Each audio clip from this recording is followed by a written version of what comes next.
for beginners. Kumbaga, para talaga to sa mga zero knowledge, yung mga hindi pa marunong mag-trade. Okay? And ang maganda dito guys ay hihimayin natin yung mga concept. Okay, yung mga concept na kailangang alam ninyo as a beginner trader. Yan. Okay ba yan?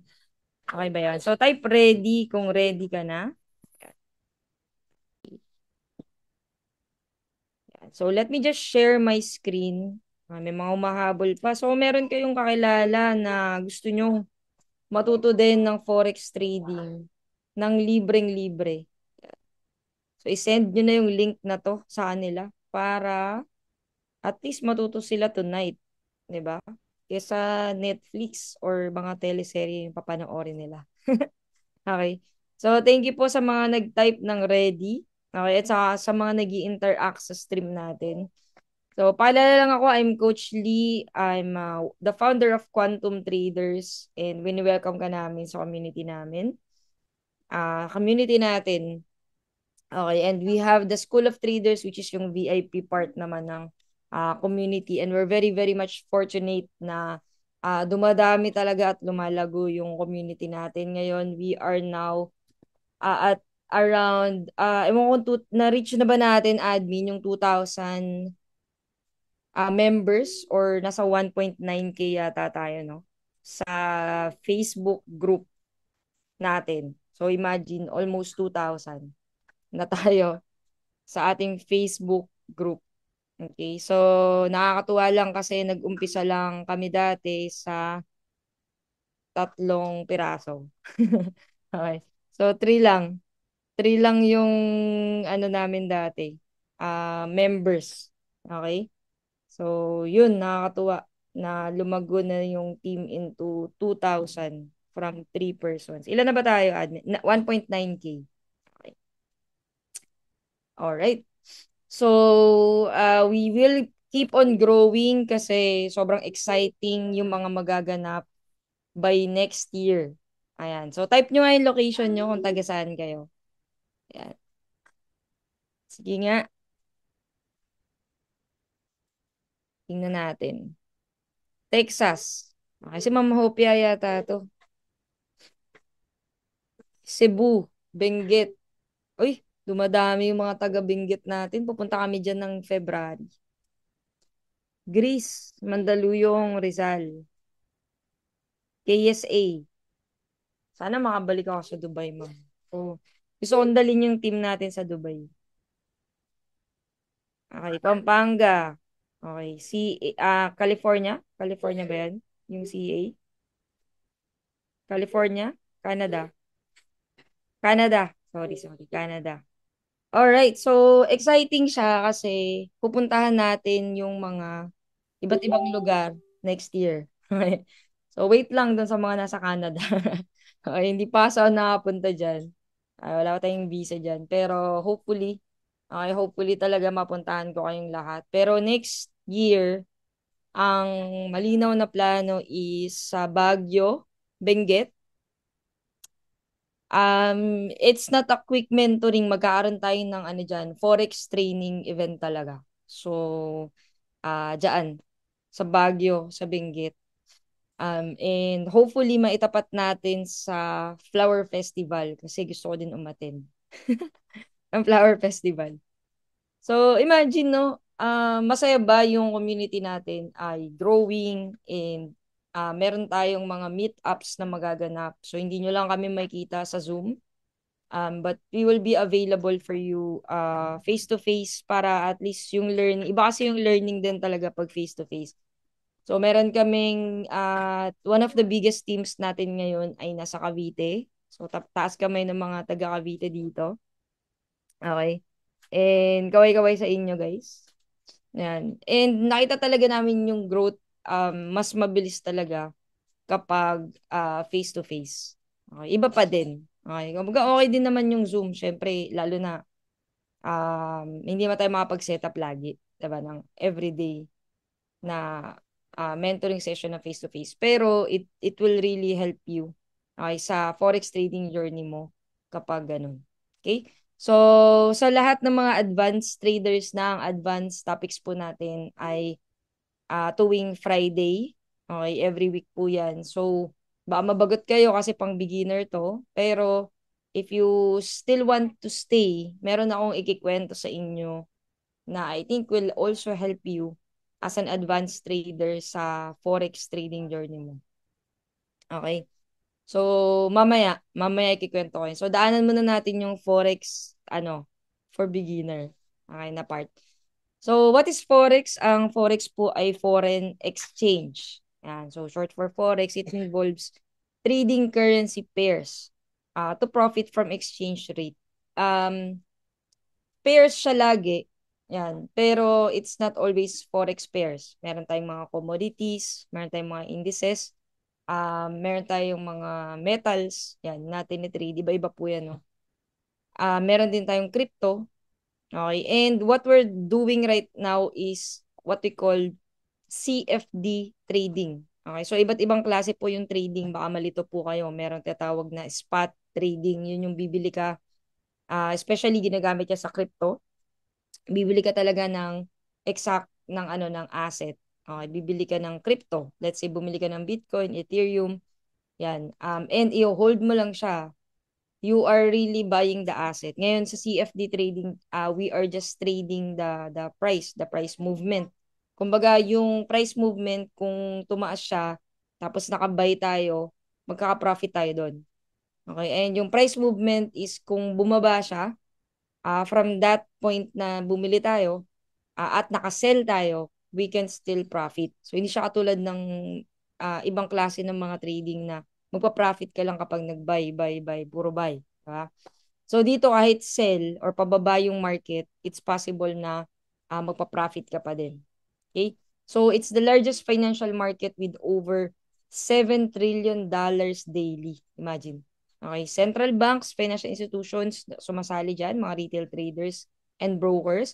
So, ito yung example. Meron tayong tinatawag na USD JPY. Okay. Meron din tinatawag na spread.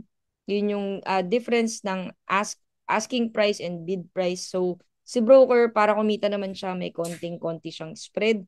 Sa community natin, maliit lang naman siya. Okay, sa ibang community, mas malaki. So, depende kasi yun. And,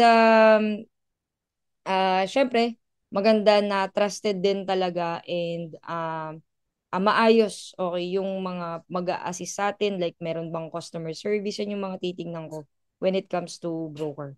Leverage is you are using borrowed capital to increase your trade size. Ibig sabihin, kung mas mataas yung leverage na binibigay ni broker or yung trade mo, okay, there will be a bigger chance na mas makapag-trade ka pa.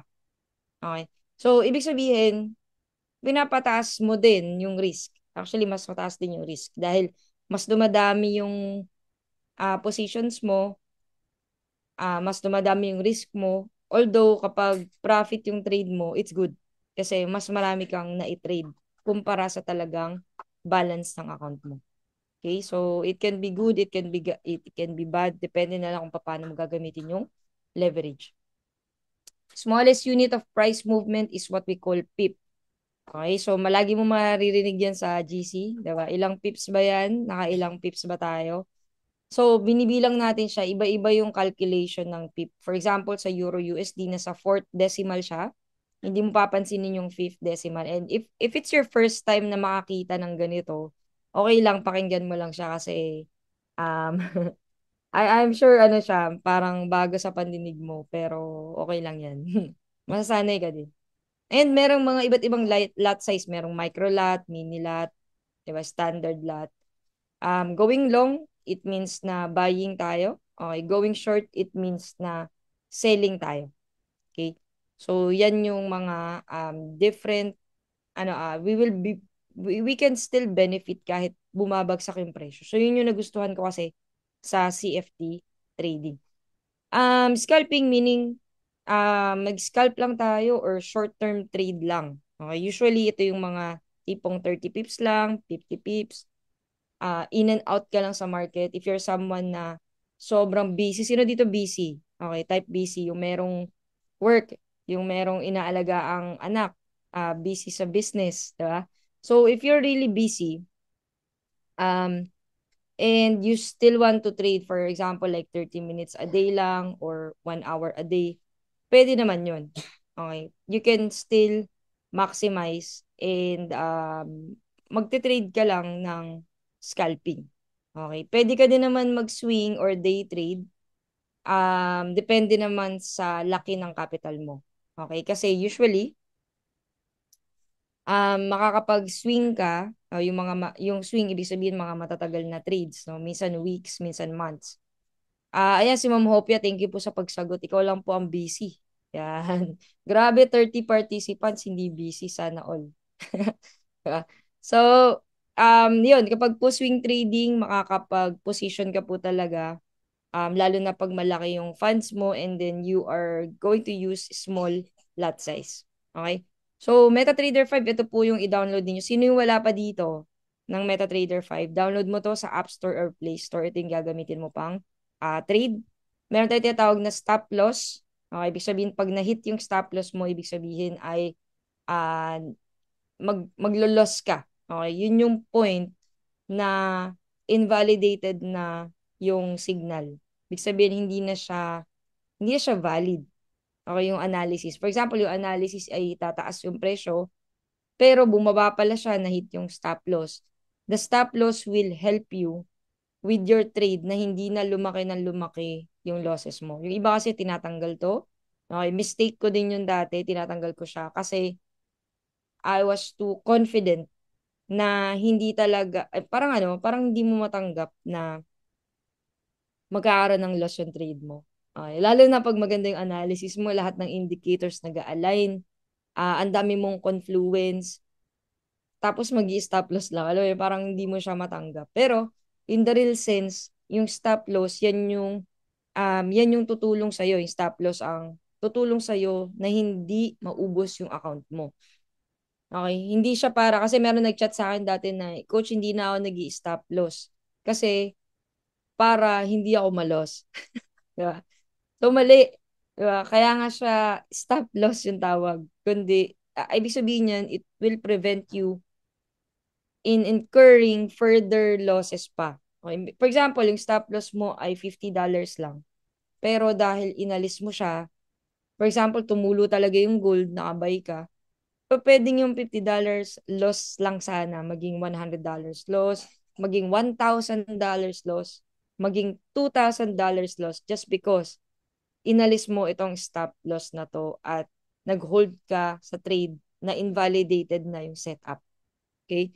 So, sobrang importante yan. Risk-reward ratio is, ibig sabihin, kala. Sorry. Ayan.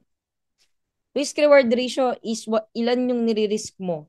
Okay? Ilan yung nire-risk mo over sa magiging reward or magiging profit pag nag-profit yung trade. For example, you're risking $50. So, let's say 10 pips. Yan. 50 pips yung trade na SL. Diba? So, pag na SL, $50 yung loss mo. Pero, pag nag-TP hit or nag-profit, magiging $100. So, ang tawag doon is 1:2 na risk-reward ratio. Mas okay kung ganyan yung minimum na risk-reward mo para kahit mababa yung win rate mo or let's say, pantay lang or kahit na maging madami yung losses mo ay hindi ka pa rin magkakaroon ng losses at the end. Okay, so meron tayong computation yan kung nalilito kayo. Okay, kasi iba nalilito na parang, ang baba ng win rate tapos profit pa rin siya at the end. Diba? So, that's because of the risk-reward ratio. Capital protection risk only 1 to 2% of the account balance per trade. So, ilan yung 2% ng $100, guys? Ilan? 2% of $100. Grabe, ang tagal Mga absent ba kayo sa math?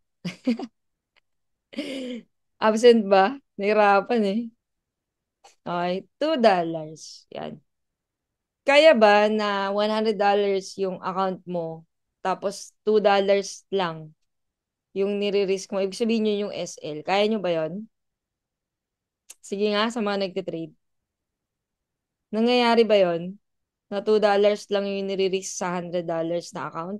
Or $100 yung nire-risk sa $100 na account? Tama? Grabe, no? Okay, so, minsan nang ganun nangyayari. Diba? Kaya ouch to USD, yes. Tama. Kaya naman. Okay, pero the reason kung bakit ko sinasabi sa inyo, yan talaga yung standard. Pero sa real life, hindi yan nangyayari. Okay, so sa real life, you are risking 5 to 10% per trade. Kasi for example, nag-trade ka ng, lalo na pag nag-trade ka ng gold, $100 lang yung pera mo. Diba? Nag-trade ka, ang loss is 50 pips, for example. 0.01 ka, you will be risking 5% agad. Kasi $5 yung na-loss mo eh. Diba? So, hindi siya nangyayari sa totoong buhay. Pero, eto na lang yung bumawi ka kasi hindi mo nga kayang mag-discipline ng 1 to 2% of the account. Basta okay kasi kapag ganyan. Yan yung low risk. So, kung gusto mo na medyo maramdaman mo siya, kasi hindi mo mararamdaman yan eh. Let's say, nasa 1 to 2% ka, kung ang risk reward mo is 1:1, ibig sabihin, kada trade parang ang kikitain mo lang is $2. Sobrang konti nun, di ba? Meron ba dito nagko-close ng $2 profit? Bihira. Gusto nung iba, mag-aantay ng $3, $5, $10, $20.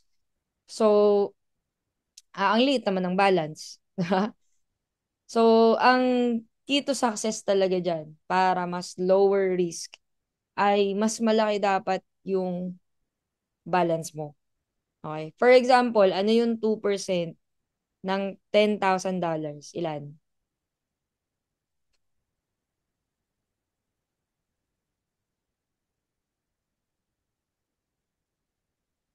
2% ng $10,000. Ilan, guys?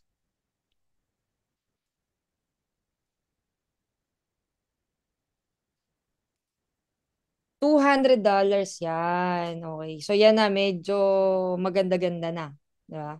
Ibig sabihin, kung $200 yung nire-risk mo, worst case, yan, na 1:1 yung risk reward, $200 din per trade yung income mo. Mas maganda yun. Kaya lang, hindi lahat ay kayang magpuhunan ng $10,000. Okay, so, nare-realize nyo ba kung gaano,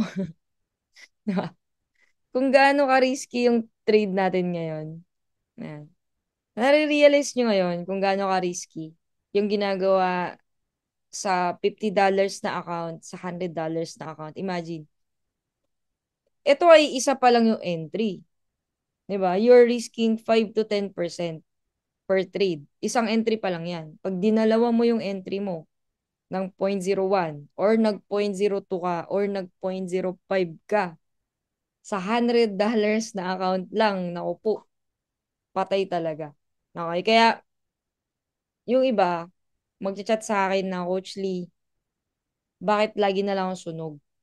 'Di ba? Ang taas ng win rate natin. Bihira tayong ma-SL.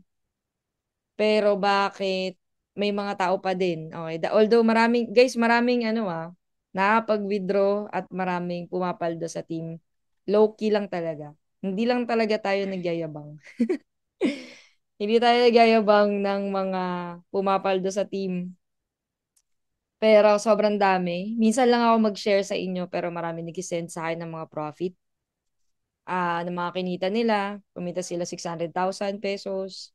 Kumita sila ng 1 million. So, low-key na lang yan. Yung mga yan, di ko na pinopost. Okay? Pero, meron at meron pa din ng mga nalulos pa din. Okay? Bihira, bihira yung yung ma-SL tayo. 'Di ba? Pero, bakit meron pa ding mga nasusunugan ng account? It's because you are risking more. 'Di ba? Ang taas ng risk talaga per trade. Tapos dinadagdagan pa ng position. 'Di ba? Kaya, yun nangyayari. So, ito talaga yung key to success dyan, guys. Risk reward talaga. Okay, kapag na-practice nyo yan, ilan ba? Teka lang, bago ako papasok sa trade na to, ilan ba yung nire-risk ko dito? Ah, isipin mo muna yon. Bihira ma-SL kahit pilit yung trade. TP pa din. Okay. So, meron talagang ganun eh. Merong araw na saswertehin ka talaga sa trade. Pero, it's not always like that, guys. Kaya, mas maganda, mag-ingat ka pa din.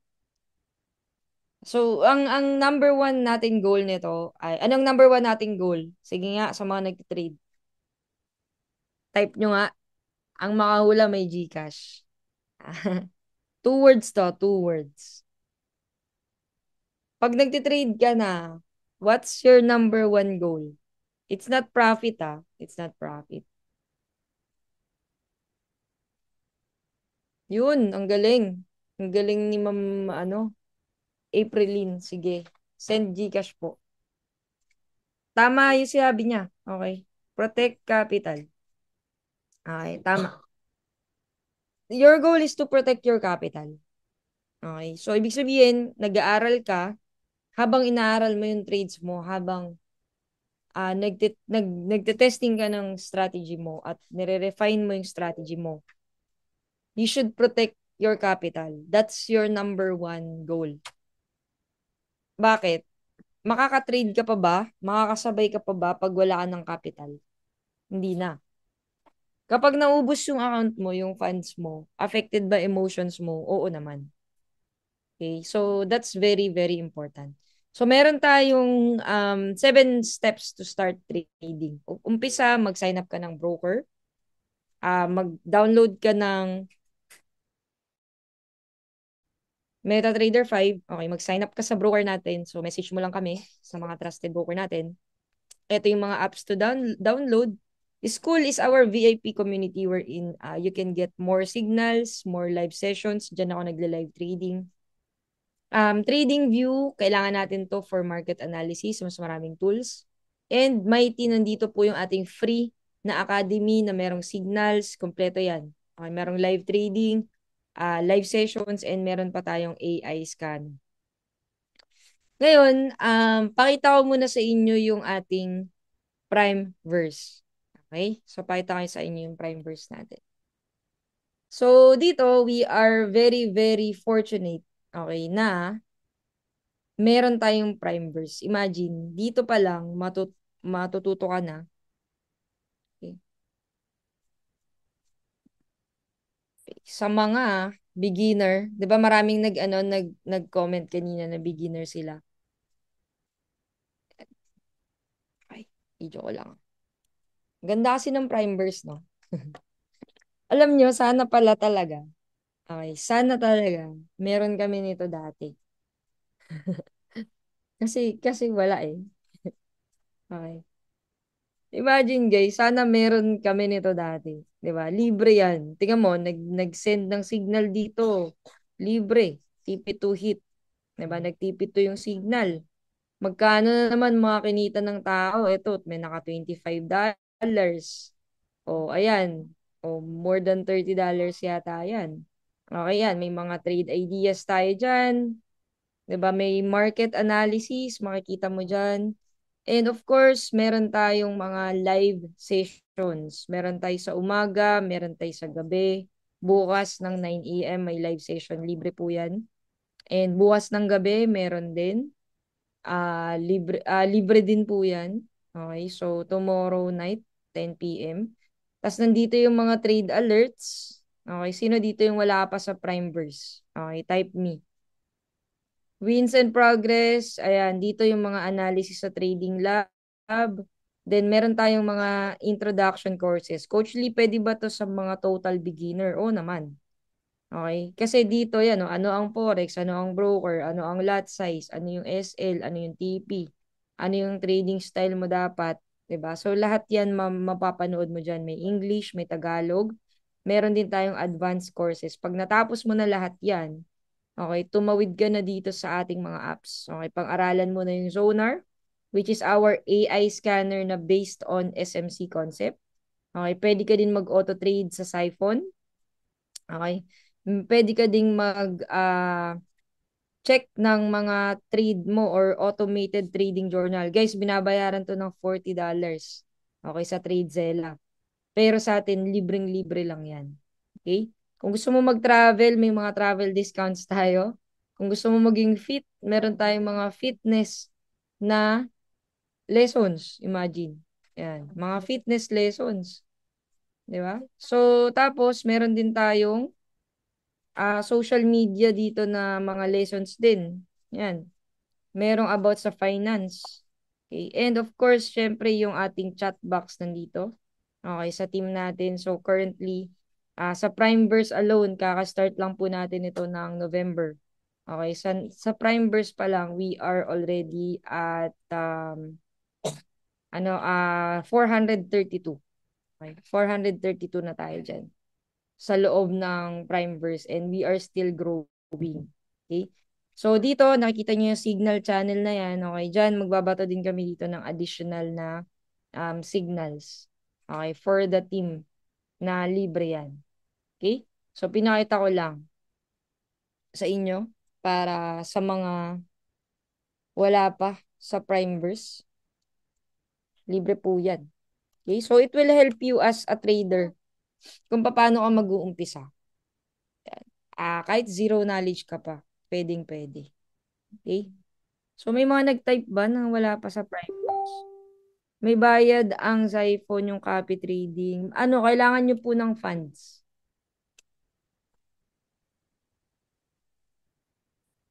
Nicole, wala pa dito.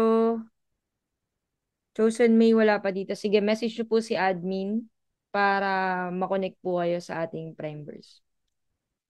Okay? So, how to copy paste signal, daanan lang natin to ng mabilis. Okay, pero meron tayong recording naman ito kung hindi mo masundan.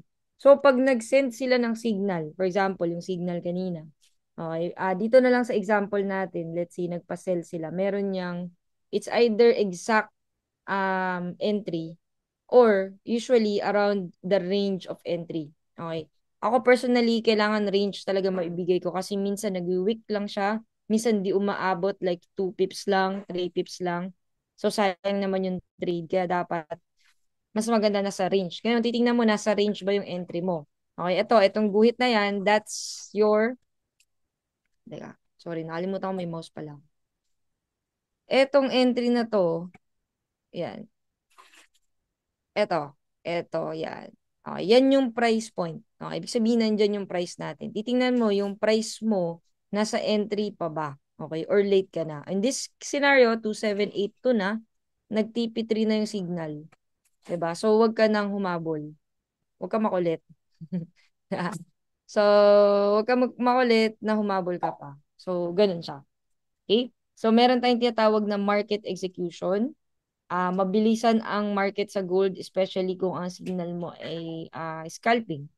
So, kung scalping siya, ibig sabihin in and out ka lang sa market, most probably magagamit mo market execution. So, it's either ito yung i-click mo, buy or sell, or pindutin mo to, okay, para lumabas tong sell at saka buy. Automatic yan, pag pinindot mo yan, magte-trade na yan. And double check mo yung lot size, baka kasi mamali ka ng lot size. Ano ba yung recommended na lot size? Kapag po $100 na yung account mo or $200 na yung account mo, 0.01 ka muna. Okay, kung magpo 0.02 ka, medyo risky na yun. 0.05, sobrang risky na nun. Kasi maliit po yung account mo and grabe yung galaw ni gold, especially right now. Okay? So, yun. Yun po yung sa pag-entry. Okay? Next is how to modify trades. Ito, madalas kasi itong tinatanong sa akin. Di ba? Paano daw ba mag-modify ng trade? Mamaya natin puntahan yan. Okay, so dito muna tayo sa types of orders. So meron tayong market execution, yun yung example ko kanina. Okay? Pero meron pang iba't ibang klase. Okay? And ito yung mga buy limit, sell limit, buy stop, sell stop. Itong apat na to pag-usapan natin kasi yun may usually ginagamit natin. So market execution ay kung ano yung presyo ngayon. For example, yan, kung ano yung presyo ngayon, yan yung matitrade mo. Okay, dyan papasok yung trade mo. Ngayon, pag buy limit, ibig sabihin, katulad nung kanina. Okay, so alas dos. Kaninang alas dos, ang presyo ng gold ay, hindi ko maalala kung saan tayo nag-trade. Teka,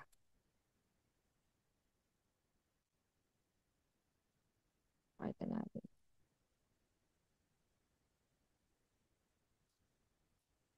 Okay. Dito tayo nag-trade kanina. Ayan, sa 4204. Okay? So, kung nag-buy limit ka dito, okay, paldo ka na ngayon.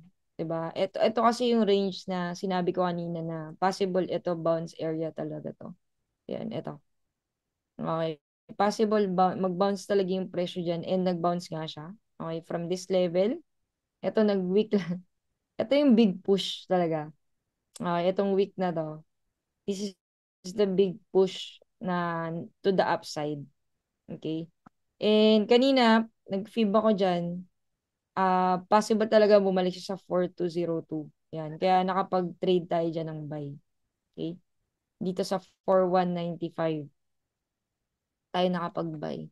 So, nung nakita ko na tong dalawang bullish candle na to sa 30 minutes, and yung long week na to, yan, signs of uh, buyers are stepping in.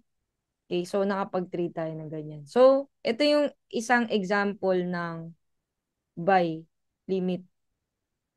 Okay? Although, minarket execution ko pa rin siya. Kasi, mas okay talaga na tingnan mo muna yung galaw ng market. Kasi pwede din kasing dumire-diretso siya eh. Pwede niyang break yung area na yun. So, nagantay muna ako ng confirmation bago ko pumasok dun sa trade na yun. So, yung buy limit, for example, kanina dito sa 4202 tayo. Okay, analysis natin, bababa muna yung presyo, 'di ba? Sa 4195. Yan. Bago siya aakyat ulit. Yan. Tapos dito ka magbabay. Okay, yun yung buy limit. Yan. So, isa yon 1, 2. Okay, type 2 kung na-gets mo yung buy limit. Okay, yan yung buy limit. Next, sell limit. Nandito yung presyo. Okay, feeling mo, feeling yun, ah. Based on your analysis, aakyat siya muna. Pagdating dito sa resistance level, babangga siya at bababa siya. So, you will put a sell limit here. Okay? So, yun yung sell limit. Ayan, guys. Tanong lang kayo, tsaka pag hindi na kakasabay. Type 3, kung gets mo na yung sell limit.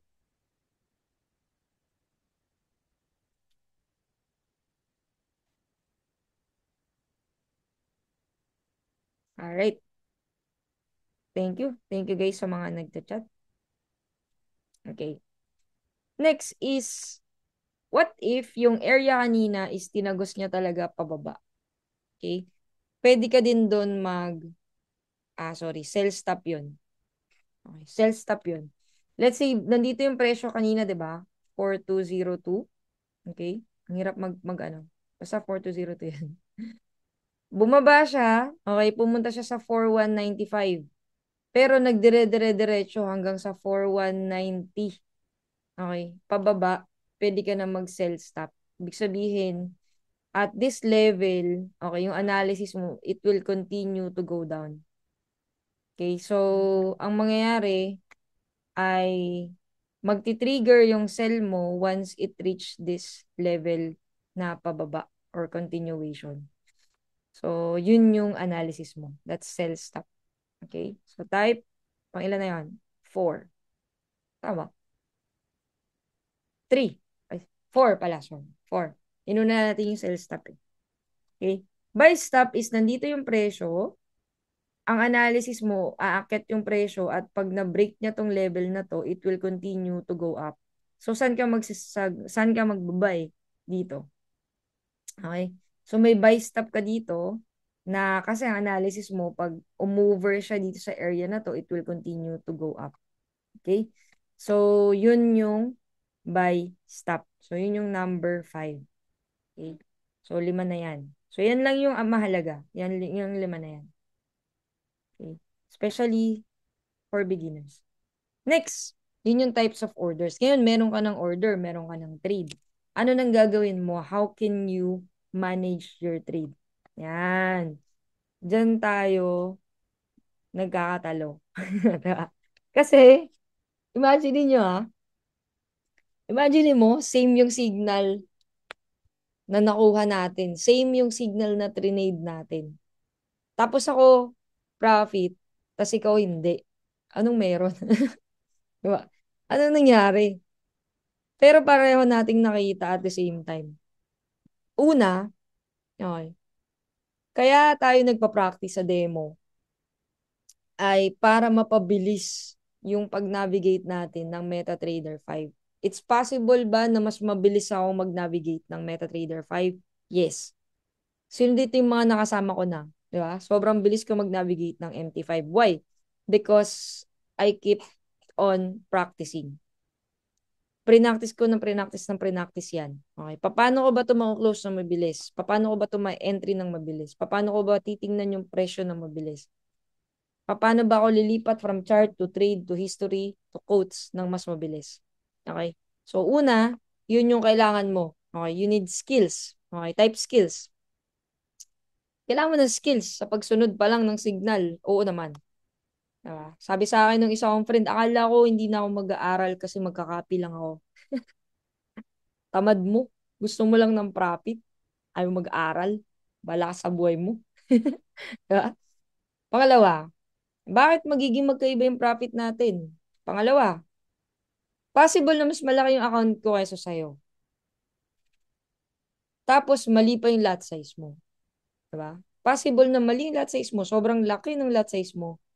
Na nung nag-drawdown, bumaba lang ng konti yung gold, nasunog ka na. Hindi pa tayo umaabot sa SL at hindi pa tayo umaabot sa profit, sunog ka na. Bakit? Mali yung lot size mo. Okay? So, yun yung pang ilan na yun. Pangatlo. Okay? Pang-apat na reason. Okay? Wait lang, may question dito. CP lang po ba kayo nag-navigate? More on sa cellphone na ako ngayon nagtitrade kasi lagi akong wala. Lagi ako nasa travel. Pero nagtitrade din ako sa laptop. Minsan. Okay? So, fourth reason kung bakit pwedeng magkaiba tayo ng profit. Yan. Kahit tinitrade natin is same signal. Fourth reason is hindi sabay yung naging entry point natin. So, let's say, ang bagal mo nga kasing mag-navigate kasi beginner ka, which is okay lang yun. Okay? Huwag mong awayin yung sarili mo na, alam mo yun, ang 80-80 ko kasi, hindi, practicing mo lang talaga siya.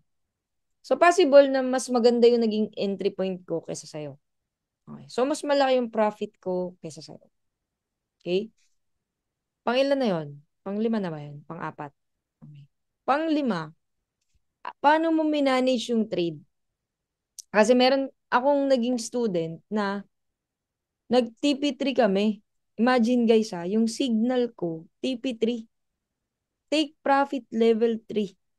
Tapos na-loss siya SL. Kasi, nung nagpa-secure kami ng profit ng TP1, TP2, TP3, hindi niya minove yung SL niya. Di ba? Hindi siya nag-secure profit. So, secure profits, ibig sabihin, you will move your SL or yung stop loss mo into break even or i-move mo na siya into the positive side. In this case, meron kang tatlong trade dito sa scenario natin. You have 3 trades at pwede mo na siyang i-close profit. I-long press mo lang yan, close position, close profit. You have $252. Okay? So, yan yung pwede mong isang gawin. Pangalawa, pwede mo siyang i-modify. Okay.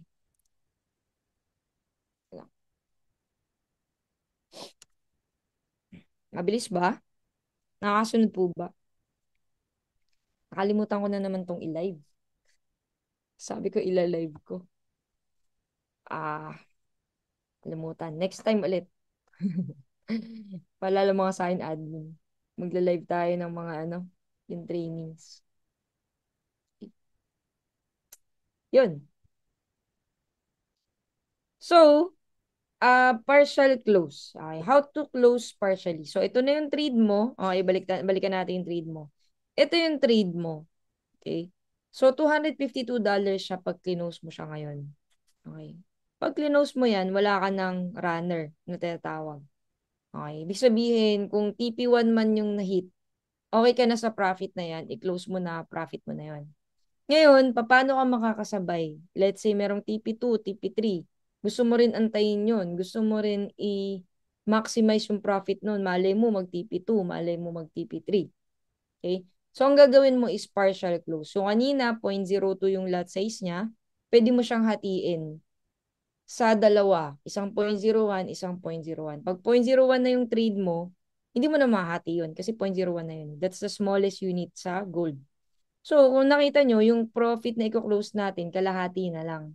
$125 na lang.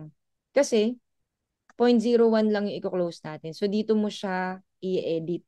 Again, nilong press mo tong trade, close position, edit mo yung lot size dito sa taas. Okay? And automatic mababago yung close profit dito sa baba. Okay? And you can close the profit of 125. Ang mangyayari niyan, matitira dyan is 0.01. And pag nangyari yon, make sure, okay na yung SL mo sa trade, okay, yung stop loss mo. Itong example natin, walang stop loss eh. Pero yung stop loss mo sa trade, make sure na i-move mo na siya into the positive level or break even. Okay? Break even level. Okay? So, yun yung tinatawag nating secure profit. So, pag narinig nyo kami or nag-chat kami na secure profits, guys, yun yung ibig sabihin nun. It's either you fully close the trade or i-move mo yung stop loss. Okay? You can also use modify position. I-move mo yung stop loss into break even kung gusto mo pang mag-antay ng bigger profits. Pero kung beginner ka, I suggest, okay na yung TP1. Okay? Pa-TP-TP1 ka muna kasi pinapractice mo pa eh. Okay. Are you guys learning? Are you guys learning?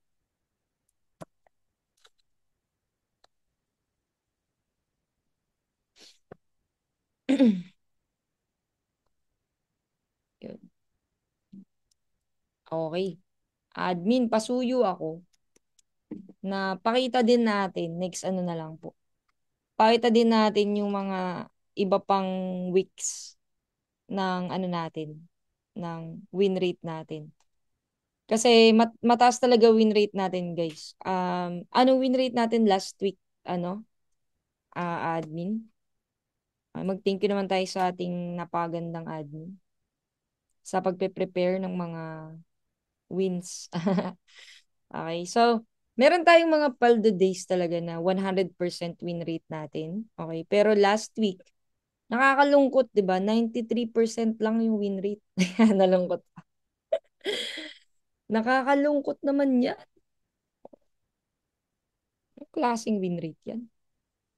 Anong klaseng win rate 'yan kung hindi 100%, 93%, 'di ba? Nakakainis yung mga ganyan. May isang talo sa buong linggo na pag-send ng signal. 'Di ba? Minsan gusto ko na mag-quit dito sa community natin. 'Di ba? Ayoko ng ganyan. Ayoko nang may isang loss tapos may 14 na wins na binatong signal. Grabe ba? 'Di ba? November 24 to 28, 100% na naman tayo. 'Di ba? Nakakainis yung mga ganyang win rate. Tama ba, guys? Nakakainis. Joke lang. Nakakita ba kayo ng community na ganyang win rate? Sige nga. Sige nga. Patapat ka sa akin yan na magbrasuhan tayo dito. Tingnan natin kung sinong mas, ano, hindi naman. Humble lang tayo. Yan. Low-key lang tayo. Yan. So, sa mga nagtatanong, again, marami bang pumapaldo sa team? Sobrang dami pumapaldo at nag-withdraw sa team.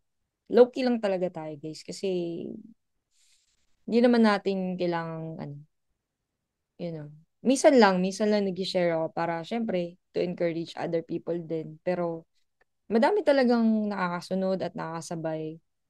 If you're someone na hindi ka pa nakakasabay sa mga signals natin, okay lang yun. Ibig sabihin, kailangan mo lang mag-practice. Pero it should give you the motivation and the encouragement na ituloy yung trading journey mo. Okay? So, itong mga ito, in-next ko na to, hindi ko to ituturo ngayon kasi meron akong topic na very, very important ngayon na ituturo sa inyo. Excited na ba kayo dun? Hindi ko napagawa yung yung slides. Pero itong mga candlestick patterns nasa team naman to. You can also browse it online, madami yan. Pero yan, share ko na lang din yung nangyaring event nung November 29. Isa pa to sa nakakainis. Imagine, nagpa-event tayo nung November 29. Okay. Pakita ko lang sa mga nasa TikTok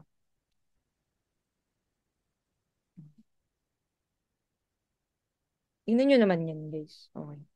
Tingnan nyo naman, nakakainis talaga, 'di ba? Nagpa-event tayo, tapos, ayan, nakikita nyo yung mga boards na yan. Buy and sell, meron tayong quiz. So, maraming natuto dyan. Okay, kung ano ba yung, nagpapakita tayo ng market doon, tapos sasabihin mo kung buy or sell ba. Okay, depende sa price action nun. And pinaliwanag natin yung market analysis. So, nakakainis tong event na to kasi ang ganda ng venue. Tapos libre. Tapos sarap pa ng pagkain.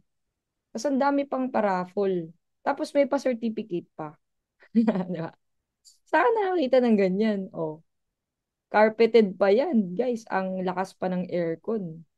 Ang ganda ng sounds. Tapos sinuruan ka from basic to advanced training ng libre ng matitinding coaches natin. Tapos nakapagtanong ka pa ng unlimited sa mga coaches. Binigyan ka pa ng certificate. Nagparapol pa dyan, daming nanalo ng 1,000. Daming nanalo ng kung ano-ano, notebooks. Lahat ng umattend, merong exclusive merch na notebook. Di ba?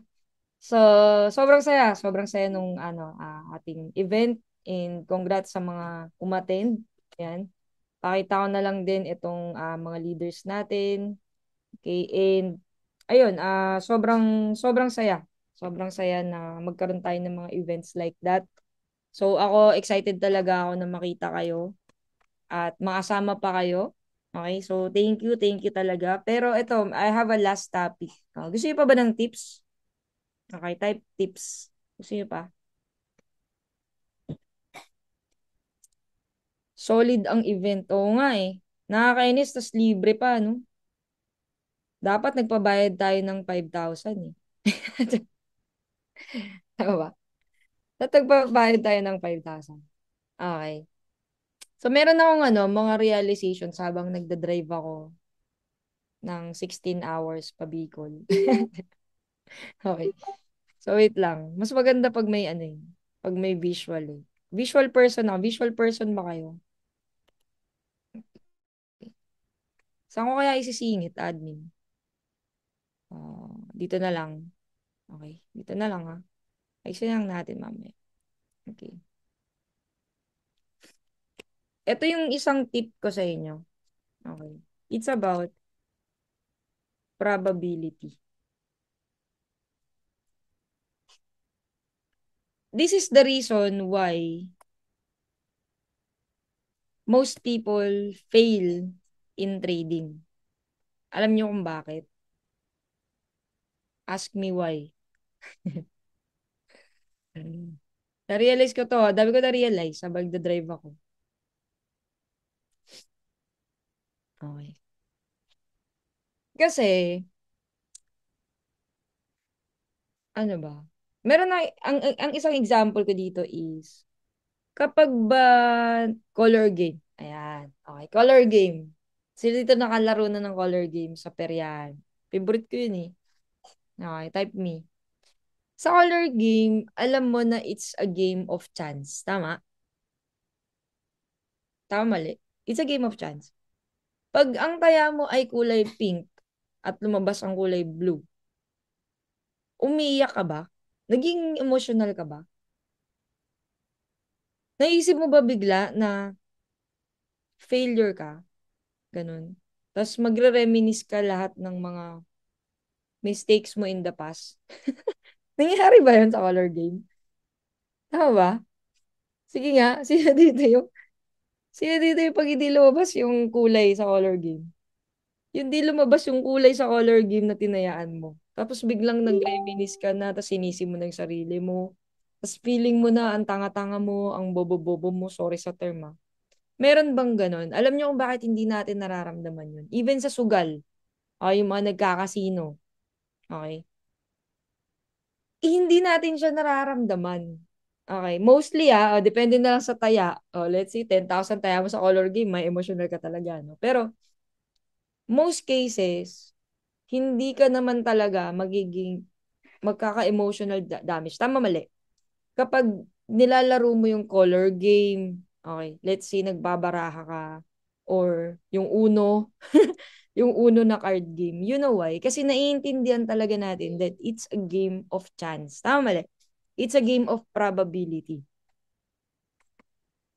Ito, yung bagay na nane-neglect natin sa trading. Kasi ang trading ay merong technical analysis, fundamental analysis. Alam nyo ba kung sino yung mga tao na sobrang nag-a-addict na mag-aral ng technicals and kung ano-ano pa, fundamentals and all? Alam nyo kung sino yung mga gigil na mag-aral? Yung mga taong nasunugan at nag-loss ng malaki. Kasi they're thinking na kaya ako nag-loss, it's because wala pa akong masyadong alam.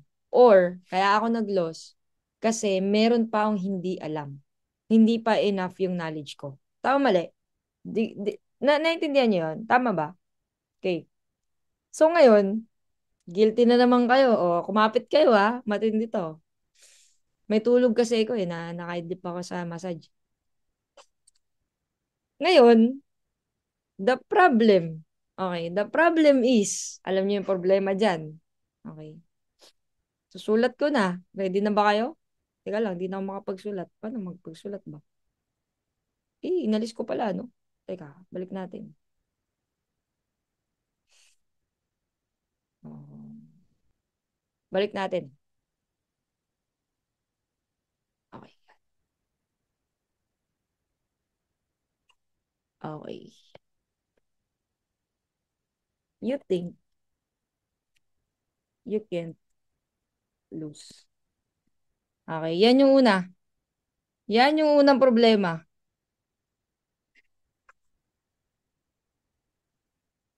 Patulong nga admin. Yan. Yung una, you think you can't lose. Tama, mali. Yan yung problema. Kasi ang galing mo mag-analyze. Drawing ka pa sa chart. Di ba? Ang ganda pa nung pagka-trend line mo, pantay na pantay. Naglagay ka pa ng order block, FBG. Tinignan mo pa lahat ng concept.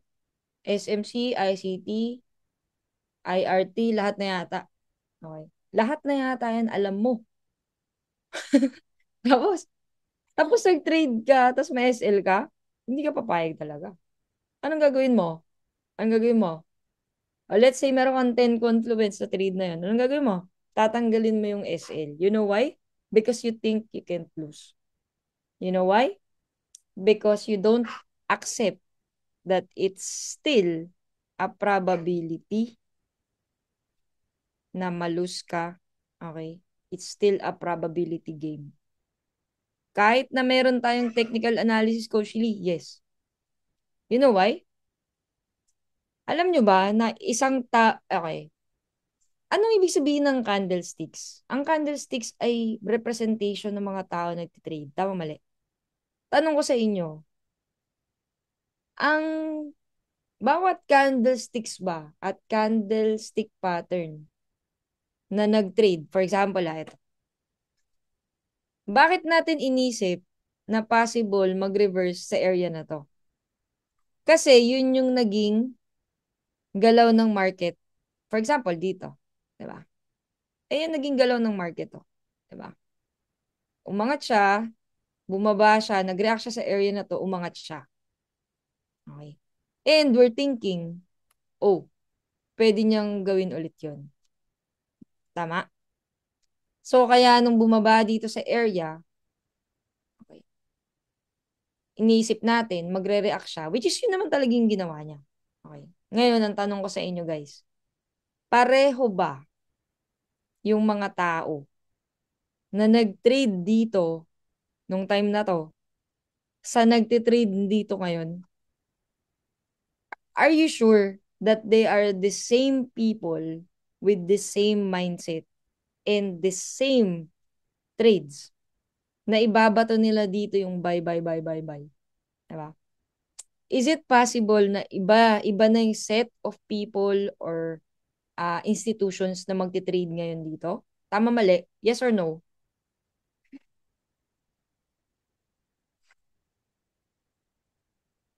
Nakukuha niyo ba ako? Yes. So, ibig sabihin, kung possible pala, okay, na ibang set of people na ngayon yung nagtitrade. Possible ba na ang gawin nila dito is sell? Mas marami ba yung mag-sell na area, lalo na nung nakita nila to? Lalo na nang pumunta dito sa 4188. Di ba? Ito, nag-kiss na sa 4187. Di ba? Which is yung next in line natin, malapit na sa 4185. Di ba? 4185 to. Muntik-muntik ka na talagang mabreak yung area na to. Right? So, ibig sabihin, kahit gaano kaganda yung technical analysis mo, kahit gaano pa kaganda yung iniisip mo at mga drawing-drawing mo dyan sa chart, you can still lose.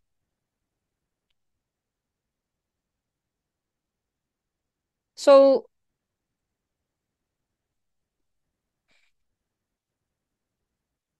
your trade can still lose, guys. Kahit sobrang ganda niya.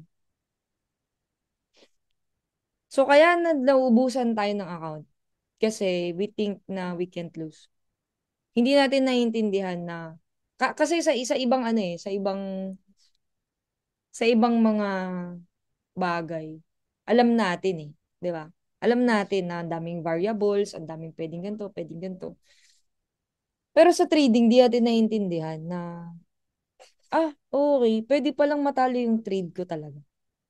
Kasi kailangan nating kailangan talaga nating ma-accept na pwede talaga matalo yung trade, guys. The moment na accept mo to, alam mo, gaganda talaga yung trades mo. Kasi, ano lang yun pagka for me, no? Makakapag-detach ka ng mas mabilis kapag naintindihan mo to. Na kahit aralin mo pa lahat ng concepts, no one can really know where the market is going. Alam nyo ba? 100%. Kahit na ang ganda ng win rate natin okay. Imagine may mga weeks na 100% tayo. Tumama talaga yung tingin nating pupuntahan ng market. Even if meron tayong ganun, 'di ba? O last week may isa tayong SL. So hindi mo talaga pwedeng i-all in lahat. So ngayon, kapag nagse-trade ka, okay? Pag nagte-trade ka, ano dapat yung magiging attitude mo? Ano dapat yung magiging attitude mo sa tingin nyo? Pag nagte-trade tayo.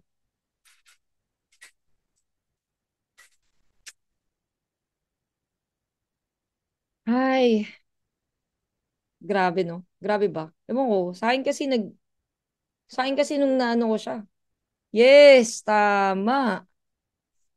Tama ka dyan. Ma'am, no?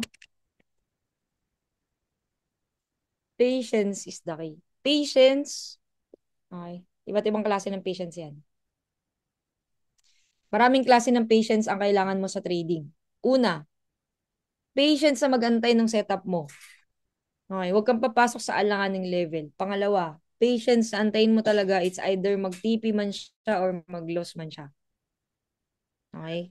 Pangatlo, patience na kahit gumagapang lang yung profit mo. Let's say ngayon, profit mo lang $3. Eh, yun lang talaga eh. Bukas, pwedeng $100 ka. The next day, pwedeng pumaldo ka, $1,000 ka. Diba? So, anything can happen sa trading. So, bakit mo ipipilit? Diba? It's a lost day. medyo malas yung araw mo, hindi na ayon sa'yo yung lahat, okay? You need to step out of the market. Okay, so meron akong mistakes na ginawa nito last week. Okay, so I kept on losing and I kept on trading. Okay, possible ba yun kahit na nagtuturo naman na kami ng trading? Oo naman. Hindi naman kami perfect trader. Wala namang perfect trader. Okay, lahat tayo dito students. Okay, type nyo student. Lahat tayo ng student ng market. Alam niyo ba yun? Okay. We just take what we can. We just trade what we can. And it's a continuous learning. Etong trading. We will be forever students of the market. Kasi wala pa akong nakitang trader na predict niya 100% yung tinitrade niya kahit na araw-araw niya tinitingnan yung chart na yun. May mga friends ako na ang favorite nila Euro USD, iba favorite nila GBP JPY, diba? Yung iba NAS 100 kahit na every single day nila tinitingnan yung ano na yun, market na yun. They can't really 100% predict that market. Meron at meron pa din talagang chance na mamamali talaga. Okay? So, we will be forever a student. Okay? We are a student. We are students pala of the... Okay? Are you guys learning? So, huwag ka mainip. Actually, naiinip ka lang talaga sa profit. Kasi nakikita mo na, oh, sila $200, yung iba $400, yung merong magchat ng 1,000. Actually, ngayon nga, medyo low-key yung mga bata natin eh. Dati sa GC, yung old GC, umaga pa lang may magbabato na dyan na $500 na siya, $1,000 na siya, kaya yung iba, yung mga bago. Lalakihan ng lalakihan yung lot size. Di ba? Kasi naiinip eh. Di ba? So, yun talagang papatalo sa'yo. Yun talaga. So, anong kailangan mong gawin? Okay? So, if you think that, ito, mali ito ha. Lagyan natin ng X. Mali ito, baka, ito yung maan.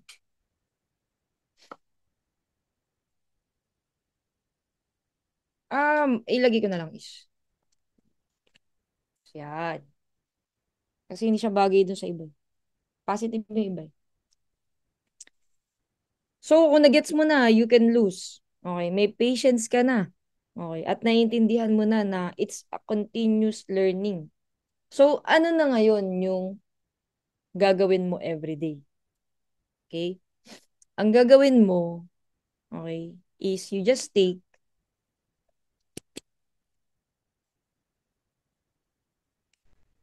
few trades per day.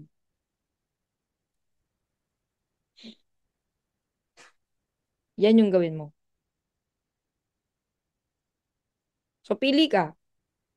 If you're a scalper, pwede kang mag multiple entries in one trade. One trade idea. Pwede yun basta kaya ng margin mo. Pero, wag yung lahat na lang. Kasi merong ganyan eh. 'Di ba? Coach, di ko naabutan yung signal.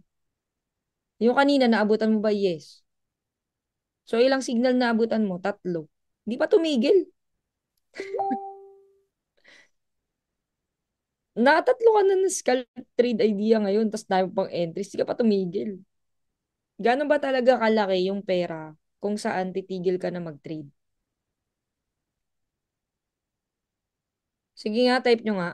Gano'n ba talaga kalaki yung profit na gusto nyo bago kayong mag-stop ng trade for the day? Sige, type nyo nga. Malalaman dito sino may mga trading plan. Okay ba mag-set ang number of trades per day or target profit per day? Okay naman po. Okay po lahat yan. Wala pong problema dyan kasi ako din meron. Okay. $50 si Adi. Okay, yung iba guys, yung iba. Overtime tayo may 10 p.m. pa naman tayo mami. $10, $200, ano pa? 5% of the capital. Okay. $200. So guys, okay yan ah. Kung yan yung gusto nyong kitain, okay yan. Okay. Ngayon naman, tanungin ko kayo, ilan yung losses na pag yun yung na-loss nyo, tama na. Ilan yung maximum loss nyo for the day? Kasi ang madalas no sa mga traders, meron silang maximum profit, pero hindi nila inisip yung maximum loss. Diba? So, sorry guys, beginner trader pala to pero binasag ko kayo ngayong gabi. Okay lang ba yun? Okay lang ba yun? Beginner topic pala to. Nakalimutan ko ha. Yan. Pero mahalaga kasi to. Sa mga bago, sa mga hindi pa nagtitrade, ngayon pa lang marinig mo na, mas okay. 2% loss. 20, $30 loss. Okay. So, very good. So, iset mo yan sa sarili mo na, okay, ganito na yung na-loss ko, tama na. Ako actually, for the week ako. For the week ako nakatingin. Okay? So, yun lang guys. Sana meron kayong nakuha. Okay, we'll just take a rest and then kita-kits tayo sa 10 p.m. natin na live trading para sa mga VIP. Kita-kits. Pag loss gala muna. Okay, meron nagtanong sa GC. I don't think na parang may sumagot na kasi so hindi na ako sumagot. Pero may nagtanong doon na yung about sa losses. So ako, ang masasabi ko, stay out of the market. Talagang tama yun, sinabi ni Ma'am Hopia na gumala ka, umalis ka, maglakad-lakad ka. Okay. Kasi kailangan mo talagang magkaroon ng pahinga yung isip mo. Um, kasi magre-revenge ka talaga. Okay, magre-revenge ka talaga dyan. Okay? Okay. So, practice muna tayo. Okay, practice. Consolidate muna. Yes, mag-consolidate ka muna. Consolidate mo muna yung sarili mo. 'Di ba? Consolidation muna. Katulad ni Gold ngayon na consolidate. Okay?